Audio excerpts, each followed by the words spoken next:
Tatlong araw bago ang eleksyon 2025, muling nag-ikot ang ilang mga senatorial candidates sa bansa para maglatag ng kani-kanilang plataporma. Nakatutok si Rafi Tima. Nasa Iloilo si Amira Lidasan para makipagdialogo sa iba't ibang sektor kasama si Congresswoman Arlene Brosas.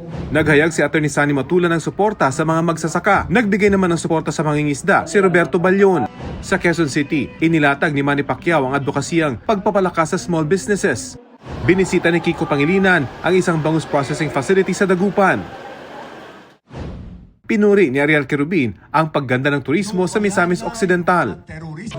Kinilala ni Senator Francis Tolentino ang ambag ng kababaihan sa lipunan. Sabi ni Benhur Abalos, kailangan palakasin ang local government code. Libre at de kalidad na health service ang isinulong ni Allen Andamo. Isinulong ni Mama Aquino ang pagpapalakas sa paglikha ng trabaho sa mga lokalidad. Kinumusta ni Senator Ramon Bong Revilla ang mga OFW sa Singapore. Proteksyon sa mga toda at motorista ang inilatag ni Congressman Bonifacio Bosita.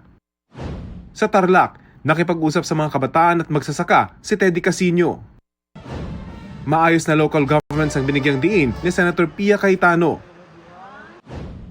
Sa Bohol, isinulong ni Atty. Angelo de Alba na taasan ang pondo ng husgado. Paglaban sa illegal drugs ang tinalakay ni Senator Bato de la Rosa sa Jansan. Sa Iloilo, nakiisa sa protest caravan si Modi Floranda. Kasama niya si Mimi Doringo sa pagkontra sa jeepney phase-out. Ipinaglalaban ni Luke Spirito ang pagsugpo sa kontraktualisasyon. Si Congressman Rodante Marcoleta, formal na inadapt ng People's Reform Party. Patuloy naming sinusundan ang kampanya ng mga tumatapong senador sa eleksyon 2025. Para sa GMA Integrated News, Rafi Tima, nakatutok, 24 oras.